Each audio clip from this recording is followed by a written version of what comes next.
ਆਪਾਂ ਲਿਸਟ ਵੀ ਬਣਾ ਲਈ, ਕੰਟੈਕਟ ਵੀ ਕਰ ਲਿਆ। ਹੁਣ ਟਾਈਮ ਆ ਚੁੱਕਿਆ ਆ ਉਸ ਨੂੰ ਸ਼ੋਅ ਦੀ ਪਲਾਨ ਕਰਨ ਦਾ, ਯਾਨੀ ਕਿ ਥਰਡ ਬੇਸਿਕ ਹੈ ਸ਼ੋਅ ਦੀ ਪਲਾਨ।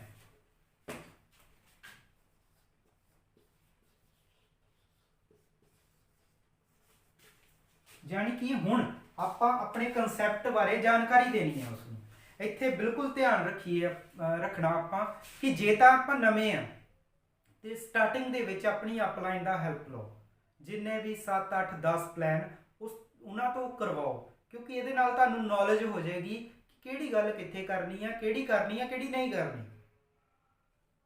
ते दूसरी चीज़, शो दा प्लान जे तां तुसीं अपलाइन नूं लैके जा रहे हो ते उस परसन तो कंटैक्ट लिया होया आ ते अपलाइन नूं लिया के उत्थे बिठाता।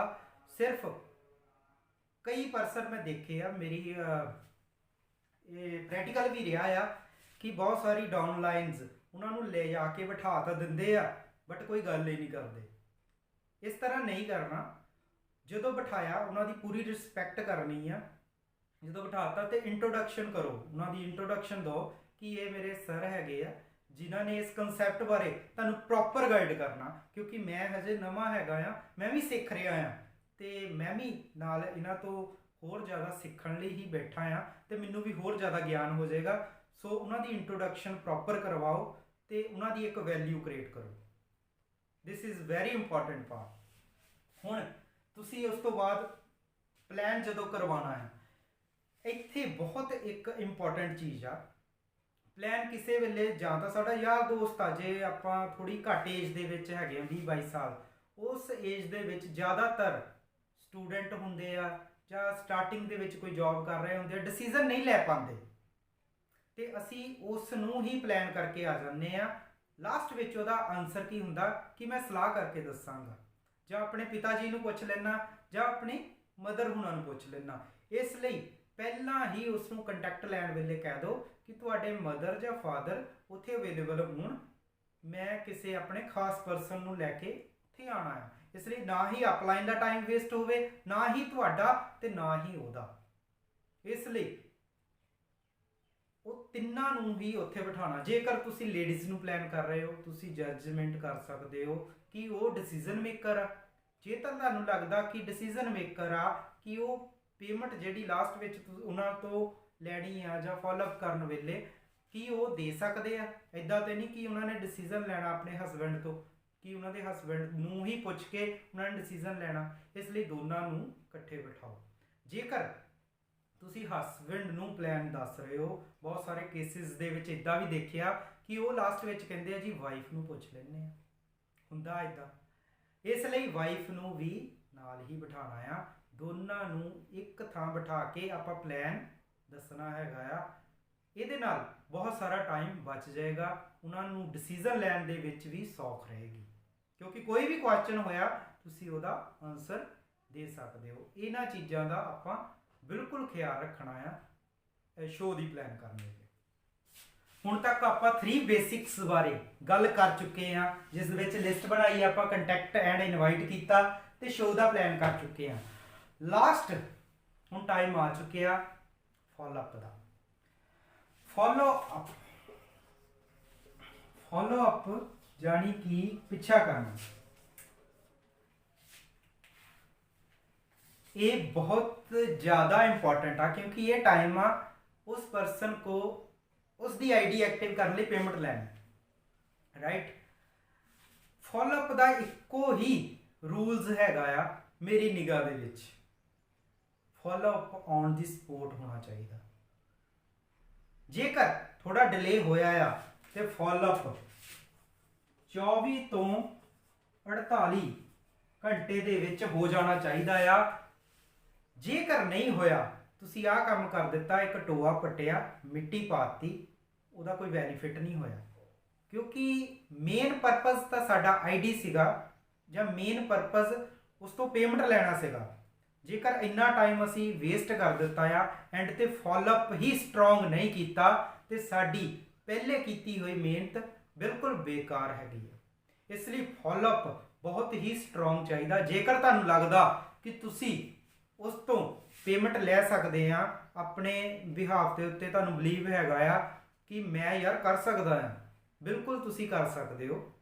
तुसी अपने बेस ते भी पेमेंट उस तो लै सकते हो, रिलेशन बेस ते ਜਾਂ ਉਸਨੂੰ ਸਮਝ ਕਿੱਦਾਂ ਦੀ ਆਈ ਆ। ਕਿਉਂਕਿ ਸਟਾਰਟਿੰਗ ਦੇ ਵਿੱਚ ਜੇਕਰ ਅਪਲਾਈਨ ਨੂੰ ਵੀ ਨਾਲ ਲੈ ਕੇ ਗਏ ਆ ਤੇ ਹਾਂ ਉਹ ਗੱਲਾਂ ਕਰਨਗੇ, ਬਟ ਉਹ ਤੁਹਾਨੂੰ ਦੇਖਦਾ ਹੁੰਦਾ ਥਰਡ ਪਰਸਨ ਕਿ ਤੁਸੀਂ ਕਿੰਨੇ ਕੁ ਸੀਰੀਅਸ ਹੋ ਇਸ ਬਿਜ਼ਨਸ ਦੇ ਰਿਲੇਟਡ। ਇਸ ਲਈ ਜਦੋਂ ਵੀ ਫਾਲੋਅਪ ਕਰਨਾ ਆ ਤੁਸੀਂ ਔਨ ਦਾ ਸਪੋਰਟ ਕਰਨਾ ਆ। ਜੇਕਰ ਉਸਨੇ ਕੋਈ ਮੈਂ ਪਹਿਲੇ ਦੱਸ ਚੁੱਕਿਆ ਸ਼ੋਅ ਦਾ ਪਲਾਨ ਦੇ ਵਿੱਚ ਕਿ ਸਾਰਿਆਂ ਨੂੰ ਡਿਸੀਜਨ ਮੇਕਰ ਨੂੰ ਔਨ ਦੀ ਸਪੋਰਟ ਬਿਠਾਓ। ਡਿਸੀਜਨ ਲੈਣਾ ਸੌਖਾ, ਫਿਰ ਵੀ ਤੁਸੀਂ ਦੱਸ ਚੁੱਕੇ ਆ, ਫਿਰ ਵੀ ਉਹਨੇ ਸਲਾਹ ਕਰਨੀ, ਮਸ਼ਵਰਾ ਕਰਨਾ ਆ ਤੇ ਤੁਸੀਂ ਉਸ ਨੂੰ ਟਾਈਮ ਦੇ ਸਕਦੇ ਹੋ। ਜਾਂ ਕੋਈ ਵੀ ਬਰਾਊਸ਼ਰ ਨਾਲ ਲੈ ਕੇ ਗਏ ਹੋ ਜਾਂ ਕੋਈ ਤੁਹਾਡੇ ਤੋਂ ਇਦਾਂ ਦਾ ਪੇਜ ਹੈਗਾ ਜਿਸ ਨੂੰ ਉਹ ਸਟੱਡੀ ਕਰ ਸਕਦਾ ਆ, ਜਾਂ ਕੋਈ ਆਡੀਓ ਆ ਜਾਂ ਸੀਡੀ ਹੈਗੀ ਆ, ਤੁਸੀਂ ਉਹਨੂੰ ਦੇ ਕੇ ਆਓ ਕਿ ਇਸ ਨੂੰ ਰੀਡ ਕਰੇ ਜਾਂ ਇਸ ਨੂੰ ਸਟੱਡੀ ਕਰੇ ਜਾਂ ਇਹਨੂੰ ਵਾਚ ਕਰੇ। ਮੈਂ ਨੈਕਸਟ ਤੁਹਾਨੂੰ ਸੇਮ ਟਾਈਮ ਤੇ ਮਿਲਦਾ ਆ, ਤੁਸੀਂ ਡਿਸੀਜਨ ਲੈ ਰੱਖੀਏ। ਇਸ ਤਰ੍ਹਾਂ ਤੁਸੀਂ ਕਰ ਸਕਦੇ ਆ। ਮੇਨਲੀ ਔਨ ਦਾ ਸਪੋਰਟ ਮੈਂ ਕਿਉਂ ਕਹਿ ਰਿਹਾ, ਡਿਸੀਜਨ ਲੈਣਾ ਉਸ ਟਾਈਮ ਬਹੁਤ ਆਸਾਨ ਹੋ ਜਾਂਦਾ ਆ ਜਦੋਂ ਅਸੀਂ ਪੂਰੀ ਭੂਮਿਕਾ ਨਿਭਾਈ ਹੁੰਦੀ ਹੈ। ਫਾਲੋਅਪ ਥਰੂ ਸੈਸ਼ਨ ਦੇ ਵਿੱਚ ਬਹੁਤ ਸਾਰੇ ਕੁਐਸਚਨ ਕ੍ਰੀਏਟ ਹੁੰਦੇ ਆ। ਇਸ ਦੇ ਵਿੱਚ ਜ਼ਿਆਦਾਤਰ ਆਬਜੈਕਸ਼ਨ ਹੈਂਡਲਿੰਗ ਹੁੰਦੀ ਆ। ਕੁਝ ਕੁਐਸਚਨ ਹੁੰਦੇ ਆ ਪਰਸਨ ਦੇ। ਤੁਹਾਨੂੰ ਵਿਚਲੀ ਗੱਲ ਦੱਸਾਂ, ਅਸਲ ਵਿੱਚ ਨਾ ਹਰੇਕ ਬੰਦਾ ਪੈਸਾ ਕਮਾਉਣਾ ਚਾਹੁੰਦਾ ਆ। ਅਸੀਂ ਉਸ ਨੂੰ ਦੱਸਿਆ ਹੁੰਦਾ ਕਿ ਪੈਸਾ ਇਸ ਦੇ ਵਿੱਚੋਂ ਆ ਸਕਦਾ ਆ। ਫਰਕ ਸਿਰਫ ਇੰਨਾ ਪੈਂਦਾ ਆ ਜ਼ਿਆਦਾਤਰ ਮੇਰੇ ਪ੍ਰੈਕਟੀਕਲ ਦੁਆਰਾ ਕਿ ਉਹਨਾਂ ਨੂੰ ਯਕੀਨ ਹੀ ਨਹੀਂ ਹੋ ਪਾਉਂਦਾ ਕਿ ਮੈਂ ਕਰ ਸਕਦਾ ਇਹ ਵਾਲਾ ਕੰਮ, ਜਾਂ ਉਹ ਫਲਾਨਾ ਬੰਦਾ ਤਾਂ ਕਰ ਗਿਆ ਕਿਉਂਕਿ ਉਹ ਬਹੁਤ ਐਕਟਿਵ ਸੀਗਾ। ਪਰ ਇਸ ਤਰ੍ਹਾਂ ਨਹੀਂ, ਉਸ ਨੂੰ ਸਿਰਫ ਜੇਕਰ ਤੁਸੀਂ ਯਕੀਨ ਦਿਲਾਤਾ ਕਿ ਤੁਸੀਂ ਹੀ ਉਹ ਡਾਇਮੰਡ ਹੋ ਜਿਹੜੇ ਕਿ ਪੈਸਾ ਕਮਾ ਸਕਦੇ ਹੋ ਤੇ ਉਹ ਤੁਹਾਡੇ ਨਾਲ ਜੁੜਦਾ ਆ। ਸਿਰਫ ਉਸ ਨੂੰ ਵਿਸ਼ਵਾਸ ਦਿਲਾਉਣਾ ਹੁੰਦਾ ਆ। ਉਸ ਕੋਲ ਪੈਸੇ ਦੀ ਕਮੀ ਨਹੀਂ ਹੁੰਦੀ, ਜਾਂ ਉਹ ਪੈਸਾ ਨਹੀਂ ਕਮਾਉਣਾ ਚਾਹੁੰਦਾ ਆ, ਇੱਦਾਂ ਦਾ ਵੀ ਨਹੀਂ ਹੁੰਦਾ ਕਿ ਜੋ ਸਾਡੇ ਤੋਂ ਪ੍ਰੋਡਕਟ ਆ ਉਸ ਦੀ ਵੀ ਉਸ ਨੂੰ ਜ਼ਰੂਰਤ ਹੁੰਦੀ ਆ। ਯਾਨੀ ਕਿ ਹਰੇਕ ਚੀਜ਼ ਦੀ ਤਾਂ ਉਸ ਨੂੰ ਲੋੜ ਆ, ਫਿਰ ਵੀ ਉਹ ਸਾਡੇ ਨਾਲ ਕਿਉਂ ਨਹੀਂ ਜੁੜ ਪਾਇਆ, ਉਹ ਕਿਤੇ ਨਾ ਕਿਤੇ ਅਸੀਂ ਉਸ ਨੂੰ ਵਿਸ਼ਵਾਸ ਨਹੀਂ ਦੇ ਪਾਏ। ਇਸ ਲਈ ਅਸੀਂ ਆਪਣੇ ਆਪ ਨੂੰ ਬਹੁਤ ਜ਼ਿਆਦਾ ਸਟਰੋਂਗ ਕਰਨਾ ਆ, ਇਸ ਦੀ ਨੌਲੇਜ ਲੈਣੀ ਆ, ਪ੍ਰੋਪਰ ਨੌਲੇਜ ਲੈਣੀ ਆ ਇਸ ਦੇ ਵਿੱਚ ਅੱਗੇ ਵਧਣ ਲਈ। ਦੈਟ ਇਜ਼ ਬਹੁਤ ਜ਼ਿਆਦਾ ਇੰਪੋਰਟੈਂਟ ਪਾਰਟ ਆ ਫੋਲੋ ਥਰੂ ਸੈਸ਼ਨ। ਸੋ ਇਹਦੇ ਵਿੱਚ ਕੁਐਸਚਨ ਕੀ ਕ੍ਰੀਏਟ ਹੋ ਸਕਦੇ ਆ ਕਿ ਪੈਸੇ ਨਹੀਂ ਹੈਗੇ, ਮੇਰੇ ਤੋਂ ਟਾਈਮ ਨਹੀਂ ਹੈਗਾ, ਮੈਂ ਇੱਦਾਂ ਦੇ ਕੰਮ ਨਹੀਂ ਕਰ ਸਕਦਾ, ਜਾਂ ਮੈਂ ਕਿਉਂ ਕਰਾਂ, ਮੈਨੂੰ ਲੋੜ ਨਹੀਂ ਹੈਗੀ, ਹੈ ਨਾ। ਇਸ ਤਰ੍ਹਾਂ ਦੇ ਬਹੁਤ ਸਾਰੇ ਕੁਐਸਚਨ ਆ। ਨੈਟਵਰਕਿੰਗ ਦੇ ਵਿੱਚ ਜੇ ਜ਼ਿਆਦਾਤਰ ਮੈਂ ਗੱਲ ਕਰਾਂ, ਮੇਨਲੀ 6 ਜਾਂ 7 ਕੁਐਸਚਨ ਆ ਜਿਹੜੇ ਕਿ ਸੇਮ ਹੀ ਬਾਰ-ਬਾਰ ਆਉਂਦੇ ਆ। ਇਸੇ ਤਰ੍ਹਾਂ ਫਾਲੋਅਪ ਸੈਸ਼ਨ ਦੇ ਵਿੱਚ ਇਹ ਕੁਐਸਚਨ ਹੁੰਦੇ ਆ, ਜਾਨੀ ਕਿ ਤੁਸੀਂ ਇੱਕ ਐਗਜ਼ਾਮ ਦੇਣਾ ਆ, ਉਹਦੇ ਆਨਸਰ ਤੁਹਾਡੇ ਤੋਂ ਪਹਿਲੇ ਅਵੇਲੇਬਲ ਆ, ਤੁਸੀਂ ਉਸ ਦੇ ਵਿੱਚੋਂ ਪਾਸ ਹੀ ਹੋਵੋਗੇ। ਸੋ ਇਹ ਬੇਸਿਕ ਸੀਗਾ, 4 ਬੇਸਿਕ ਜਿਨ੍ਹਾਂ ਤੇ ਅਸੀਂ ਵਰਕ ਕਰਨਾ ਆ। ਜਿਹੜਾ ਫਾਲੋ ਥਰੂ ਸੈਸ਼ਨ ਆ ਜਾਂ ਫਾਲੋਅਪ ਦਾ ਆ, ਉਹਦੇ ਕੁਐਸਚਨਾਂ ਦੇ ਆਨਸਰ ਮੈਂ ਨੈਕਸਟ ਵੀਡੀਓ ਦੇ ਵਿੱਚ ਬਣਾਉਣ ਦੀ ਬਿਲਕੁਲ ਕੋਸ਼ਿਸ਼ ਕਰਾਂਗਾ। ਤੁਹਾਨੂੰ ਉਹਨਾਂ ਦੇ ਆਨਸਰ ਦੇਵਾਂਗਾ ਜਿਹੜੇ ਕਿ ਮੈਂ ਗੱਲ ਕੀਤੀ ਕਿ ਪੈਸਾ ਨਹੀਂ ਹੈਗਾ, ਟਾਈਮ ਨਹੀਂ ਹੈਗਾ, ਨੈਟਵਰਕਿੰਗ ਬਿਜ਼ਨਸ ਇੱਦਾਂ ਦਾ ਆ, ਜਾਂ ਮੈਂ ਆਪਣੇ ਬਿਜ਼ਨਸ 'ਚ ਬਹੁਤ ਬਿਜ਼ੀ ਹਾਂ, ਮੇਰੇ ਤੋਂ ਤਾਂ ਟਾਈਮ ਨਹੀਂ ਹੈਗਾ, ਮੇਰੇ ਤੋਂ ਪੈਸਾ ਹੀ ਪਹਿਲਾਂ ਬਹੁਤ ਹੈਗਾ ਆ। ਇੱਦਾਂ ਦੇ ਬਹੁਤ ਸਾਰੇ ਕੁਐਸਚਨ ਹੈਗੇ ਆ, ਤੁਸੀਂ ਵੀ ਕਮੈਂਟ ਦੇ ਵਿੱਚ ਲਿਖ ਸਕਦੇ ਹੋ।